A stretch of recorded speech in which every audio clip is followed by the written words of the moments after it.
আসসালামু আলাইকুম ভিউয়ার্স, কেমন আছেন সবাই? সবথেকে সহজ পদ্ধতিতে কম সময়ে বানিয়ে ফেলতে পারবেন ঝরঝরে চিড়ের পোলাও। যদি এই রেসিপি ফলো করে একবার তৈরি করেন তাহলে অন্য পদ্ধতিতে চিড়ের পোলাও বানানো ভুলে যাবেন। আর একবার এইভাবে বানিয়ে খেলে বারবারই খেতে ইচ্ছে হবে। আর চিড়াগুলো হবে খুবই ঝরঝরে, একটার গায়ে লেগে থাকবে না, পুরো আলাদা আলাদা থাকবে। তো চলুন আর বেশি দেরি না করে রেসিপিটি দেখে নিন। প্রথমে আমি একটি বোলের মধ্যে নিয়ে নিচ্ছি 1 কাপ চিড়া।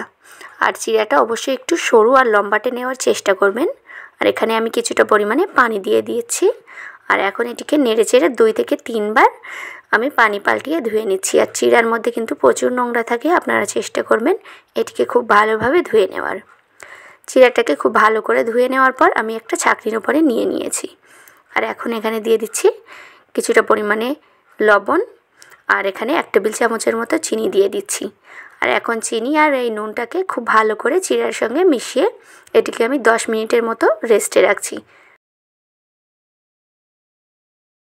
তো 10 মিনিট পর চুলায় একটি কড়াই বসিয়ে কড়াইতে আমি 1 টেবিল চামচের মতো সাদা তেল দিয়ে দিয়েছি। আর দিয়ে দিয়েছি 2 টেবিল চামচের মতো খোসাসহ চীনাবাদাম।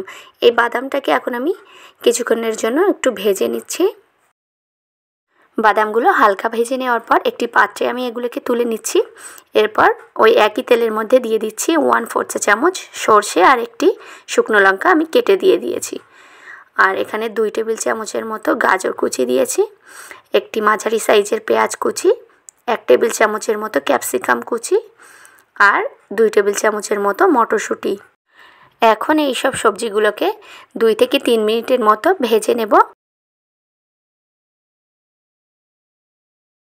2 থেকে 3 মিনিটের মতো সবজিগুলো ভেজে নিয়েছি। আর সবজিগুলো কিন্তু এখন সিদ্ধ হয়ে গেছে।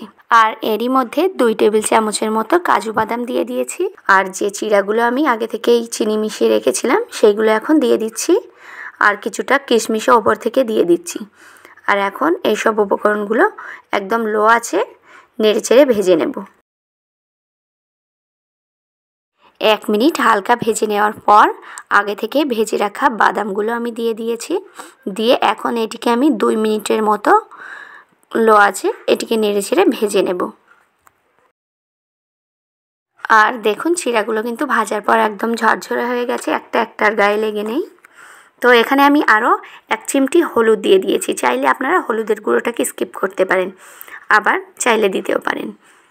আর আগে থেকেই লবণ আর চিনি যে মিশিয়ে রেখেছিলাম সেটাই আমি দিয়েছিলাম, পরে আর আমি বাড়তি কোনো লবণ চিনি দিইনি। তো এটিকে আমি এইভাবে 2 থেকে 3 মিনিটের মতো ভেজে নিয়েছি। আর এখন আমি এটিকে সার্ভ করে নিচ্ছি। আর আপনারা দেখেই বুঝতে পারছেন যে চিড়ার পোলাওটা কত সুন্দর ঝরঝরে হয়েছে। আর আপনারা যদি একবার এই পদ্ধতিতে বানান তাহলে অন্যভাবে আর খেতে মন চাইবে না। আর এইভাবে একবার বানালে অন্যভাবে চিড়ার পোলাও বানানো ভুলে যাবেন।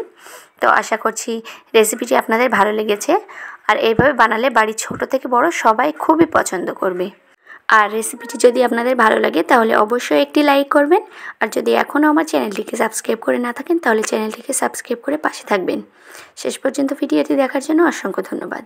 ভালো খান, সুস্থ থাকুন।